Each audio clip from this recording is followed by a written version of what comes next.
A lot of people get frustrated with LinkedIn. They've struggled to make new leads. In your opinion, what are the main reasons people fail to generate business? So the first, and probably for the vast majority, they're not actually being proactive in any way. So they are accepting anyone that asks them to connect, and they're then just really leaving them to it. So they've got thousands of connections that they've never spoken to, never done anything with, and therefore they're surprised they're not getting business out of it.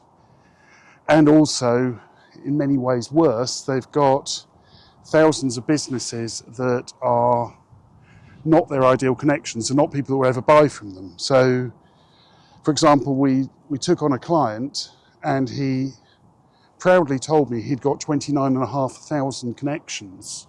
Right. Now, the product that he sold and the thing that he talked about in his posts was very much an enterprise product, so large multinationals, and only 200 people out of that 29,500 connections were actually enterprise customers, let alone interested in the niche he was in.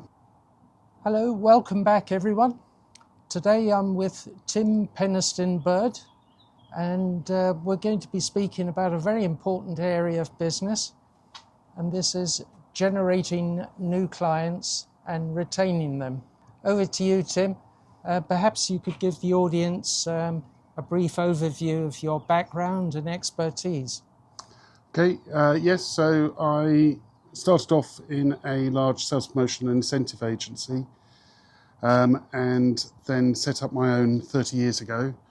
The first client was Microsoft, and generally doing incentives and loyalty programs for large corporates. I then, in 2009, took over an events and training business. I then subsequently set up a PR business. Right the way through, one thing that we always needed, both for ourselves and our clients, was a steady flow of high quality sales leads. So initially we were tending to do what everyone else was doing, which was telemarketing. Then around about 2016, we moved into using layered email marketing, so sort of automated campaigns that would trigger different messages according to how people behaved.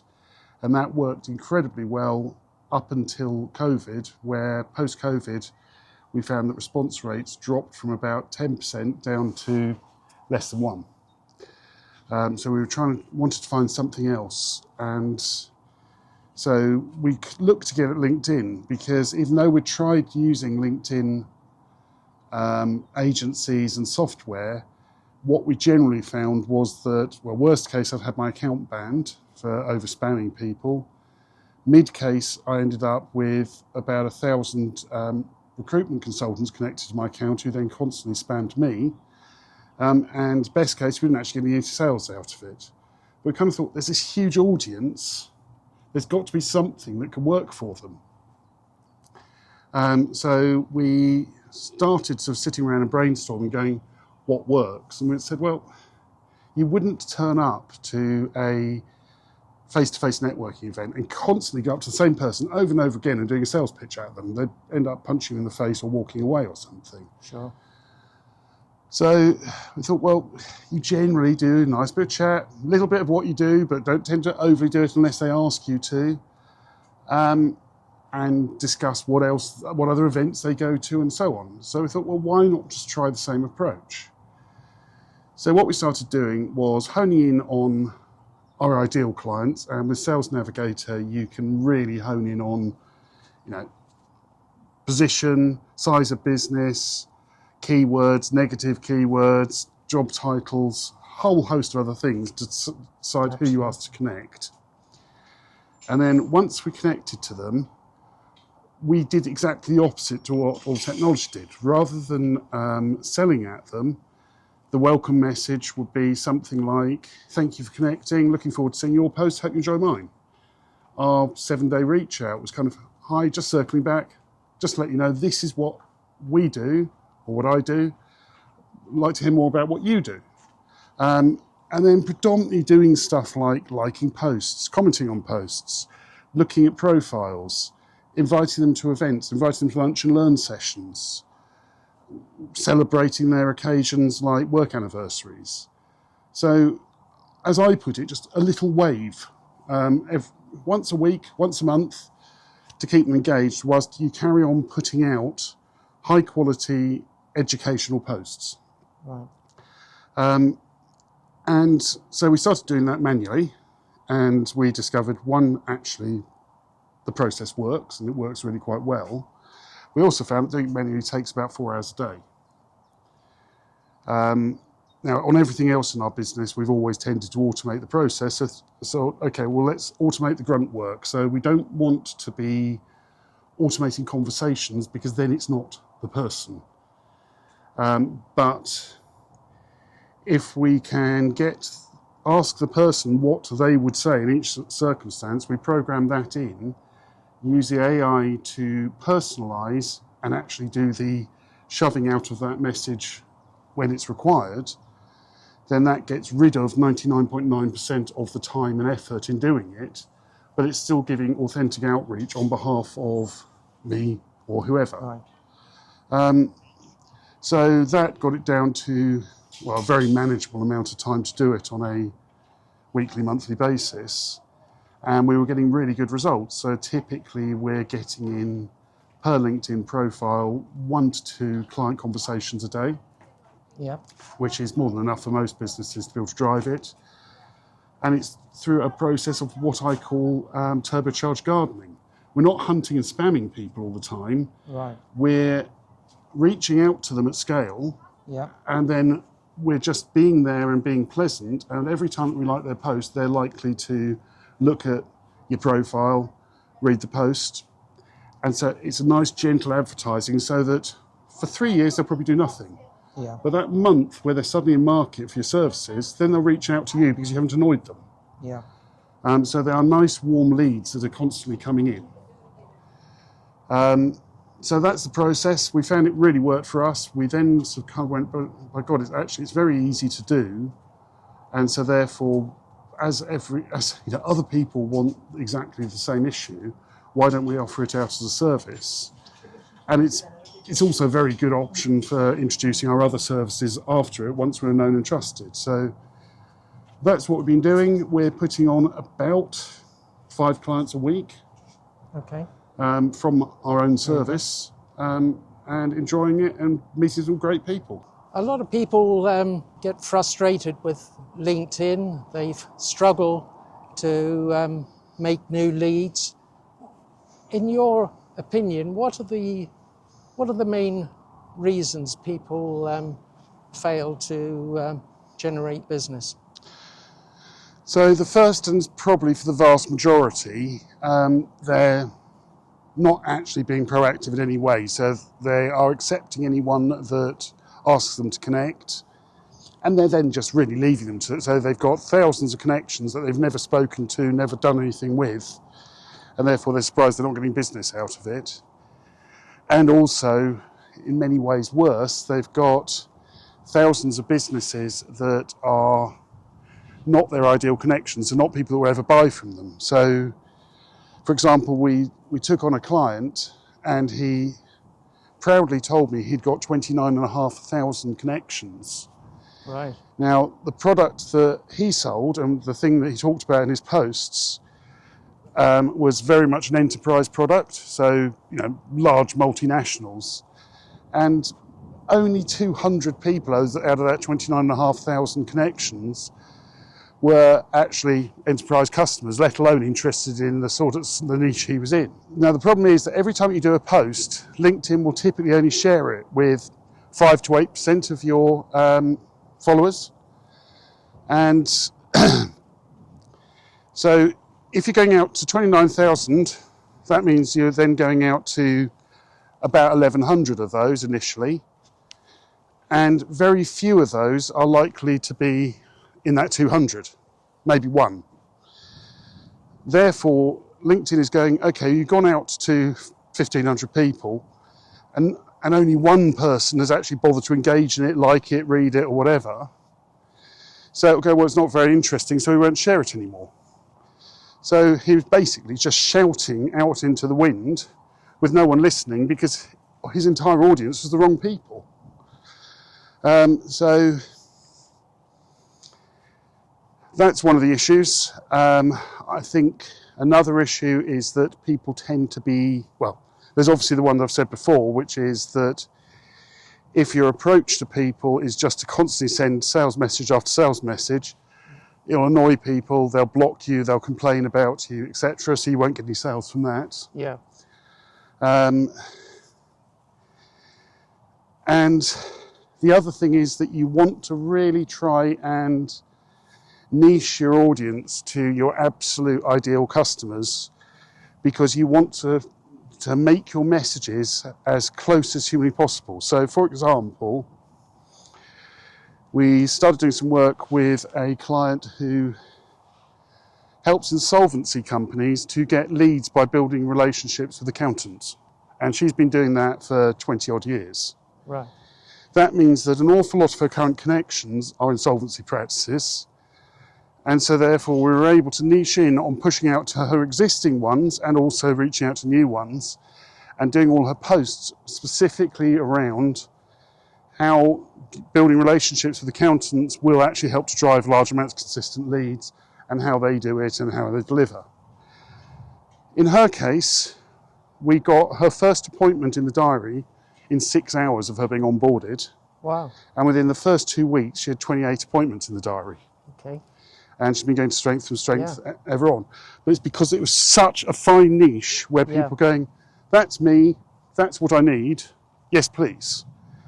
Whereas if you're just generally talking about marketing or lead generation loosely or stuff like that, then it's just too generous. People won't actually think about it for themselves.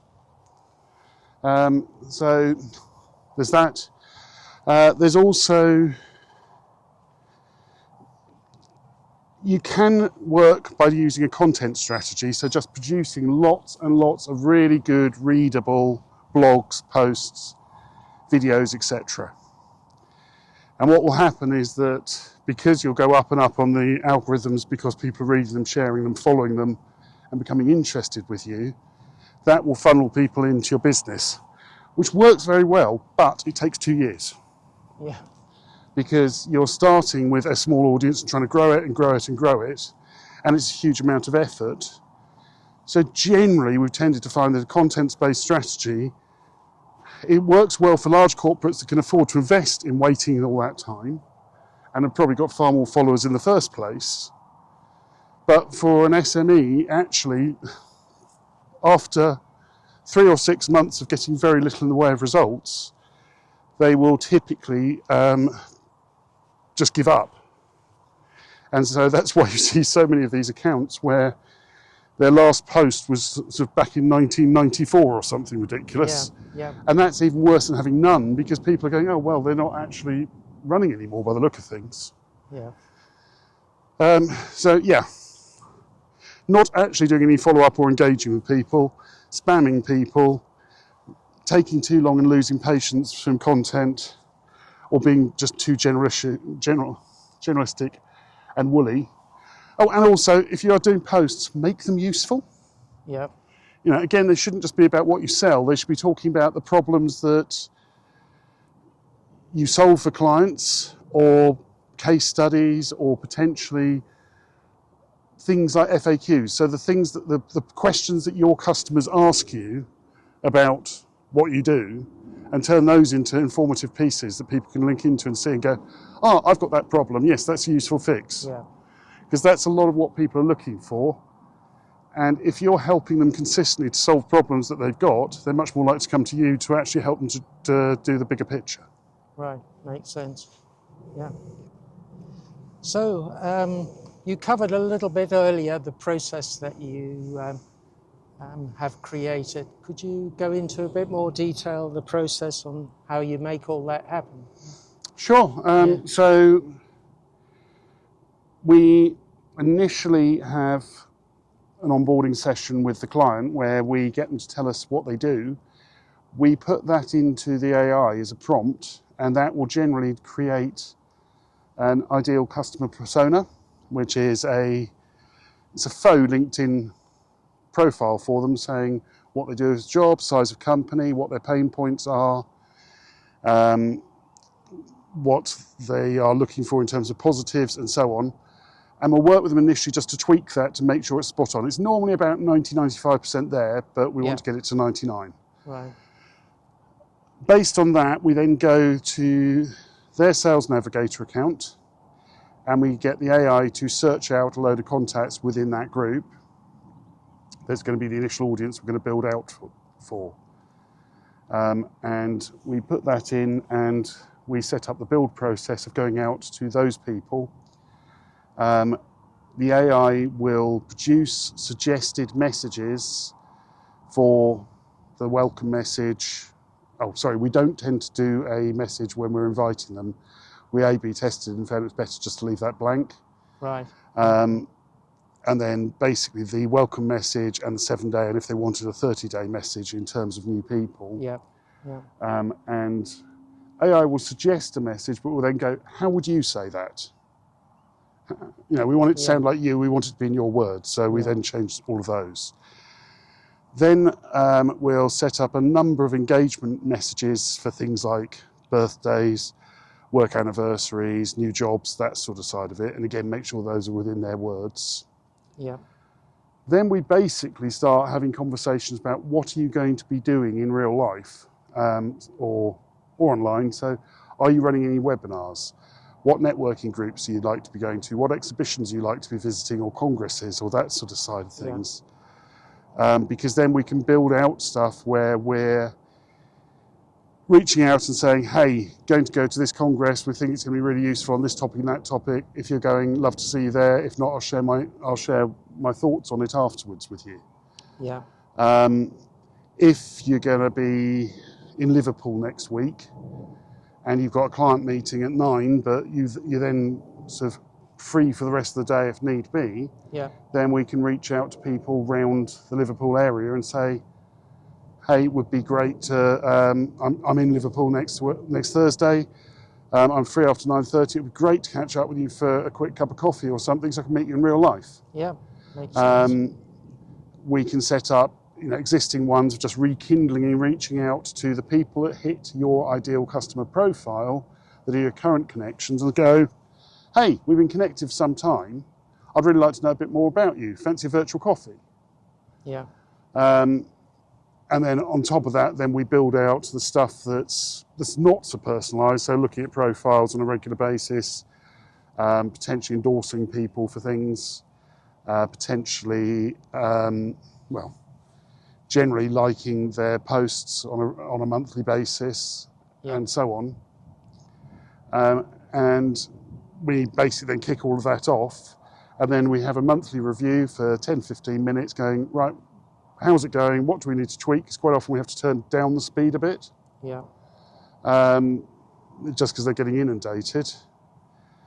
And also then recapping on what's going to be coming up so we can build stuff around that and potentially suggest things. So let's say I'm talking to a tech company. Actually having your computers maintained, your network maintained, and that sort of side of it isn't something that generally excites most people. Yeah, sure. It excites the people in a negative way if it breaks, but not on a day-to-day. So therefore we'll start going, well, have you thought about, let's set up a webinar on how AI can drive the future of your business, how you can automate your processes, or how you can improve customer satisfaction and conversion, or how you can drive more leads into the business, and all of that sort of side of it. And potentially we could get sort of some evangelists from Microsoft and from Google and so on that will come in and help you do that, and will be co-presenters on it. So you're then presenting to people a picture of the future of their business, but actually you can only really do all of that if you've got decent infrastructure underneath it all in terms of your tech stack, which is where you're coming in on it. So you're actually talking to people about positive things rather than just the grief purchase, which they're normally coming to you because their current supplier's useless or expensive. Yes. Yeah. which is a lot more difficult to make engaging stories about. Right. So we'll tend to just keep on coming up with other ideas. It's not something we're trying to sell them. You know, Yeah. they do it for themselves. We just promote it. Because again, every event they run, we can reach out to 1,000 of their tier 1 connections a week and invite them to attend it, and we're typically getting a 6 to 8% response rate or conversion rate. So in a couple of weeks, you can quite easily end up generating that's 120 to 200 person audience for an event. Yeah. Increasingly, we're working with things like exhibition companies to drive visitors to their shows. Yeah. Because we can reach out from their exhibitors out to their connections, and if 200 of their exhibitors do that to 1,000 of their connections, you know, you've suddenly got 200,000 people that are being invited, of which that's then 12 to 20,000 people that are registering for the event for free. Yeah. Yes. So there's lots that can be done within that sort of area to be able to help drive people's business more. Yeah. And it's a nice, easy process, because all we're doing is saying, let's agree what we're going to do, and then we'll drive people there. Yes, indeed. Something else that you've always spoken about, and that's you may not always want to generate new customers, but nurture the existing ones. And sometimes it's good to have a retention campaign, or to look after existing. You know, the easiest way is to get business from existing customers rather than complete strangers. So, I mean, obviously, one of the main things is to therefore have a good customer experience and good taking care of customers. But again, what we did, we built for one of our clients and then started using particularly in the training and event business, was that we created a platform where after each significant interaction, so attending an event, having had a review call, or having had something else put in or something like that, we send out a very short and good-looking customer satisfaction survey. And then at the end of it, what we do is that we just ask, we list all of the services that the client does and says, would you, or do you know anyone else that would like further information on any of these things? And typically we're getting 40% response rates on the survey, and of those 40% are referring to either themselves or someone else, and it's generally about 50-50 split. Yeah. To themselves, it's because they're already using you, they love you, even though you probably told them about everything that you do when you first sold to them. They were only listening to the bit that was relevant to them at the time, because you only tend to focus on what you need now, not what you might need in 2 years' time.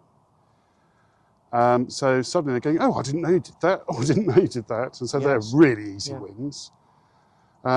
And then the other half tend to be people where they go, actually, George needs that, and Graham needs that, and so on. Yes. So that's an incredibly easy and cost-effective way of being able to drive up loads more referrals. And then we can also bolt on awards if you want it. We generally don't find you need to. Most customers like referring if they like the company they're dealing with. Yeah, exactly. The other thing we do with that is we tend to make sure that it's a personalised one from whoever they deal with, whoever's their account manager and that sort of side of things, so that they feel that they're actually doing George or Danny or Sarah a favour. Yeah. So there's that side of it. And then we also then, from the orangutan, which is the original business, we'll do loyalty programs and points and that sort of side of things, which again we can use for rewarding referrals, or we can use to drive invitations for them to go to events, but also bring a guest who will then be a soft referral. Yeah. And again, that can be incredibly powerful. I found that was particularly useful when I was working with people like Procter Gamble. obviously it was quite hard to get in front of a bunch of the other key decision makers.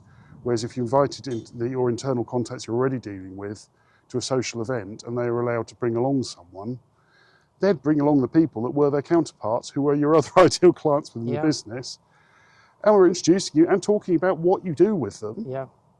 So absolutely fantastic. With the training business, we ran very regular open days and invited a bunch of our existing customers to talk on it.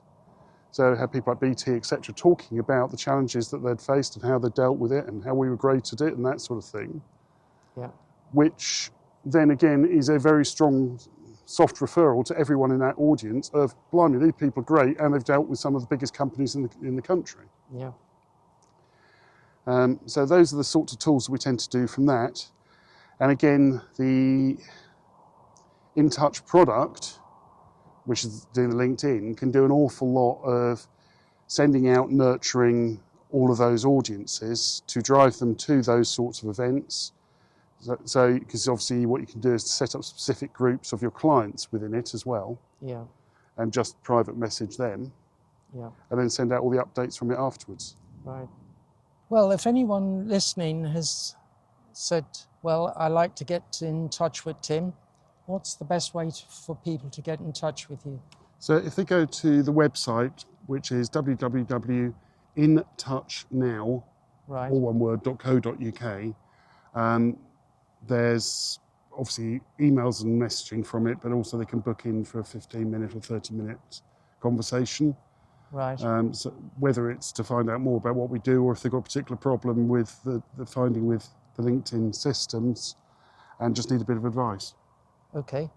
And if anyone has any questions for Tim, I'll put his contact details below and please post them in the comments. And if you found the video of value, then please like, share and subscribe. See you in the next one. Thank you. Bye.